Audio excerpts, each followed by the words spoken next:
जय जगन सांगण मैंने हरे हर महादेव केमती अच्छे आपण मैंने मुझे तो बहुत भल अच्छे आशा कर बहुत भल थे। आज चलतु करवा नाड़ी आलू बेसर भजा देखो एमतीका नाड़ी आलू को आगे प्रथम सीझेदेवे अल्प पानी दे सीझेबे तापर सीझीगला काढ़ी रखीदे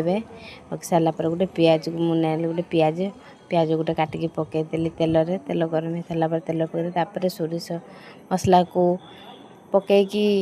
ताकू किछ समय टिके स्मेलटा जीवाई टिके ये भाजिली तापरे भाजीला टिके लंका गुंड पकईली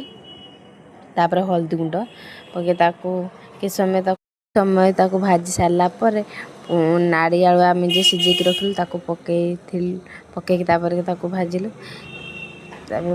तापर ढांकीदेलु ढांकी सारापर किसी समय ढांकीदेला एमती कलर मैंने सतर कौच नाड़ी आलू एमती बेसर आगुरी खाई नी खाइला बहुत टेस्ट लगे आपने खातु टेस्ट भिडियो भल लगे लाइक शेयर सब्सक्राइब करेंगे। थैंक यू रही जय जगन्नाथ।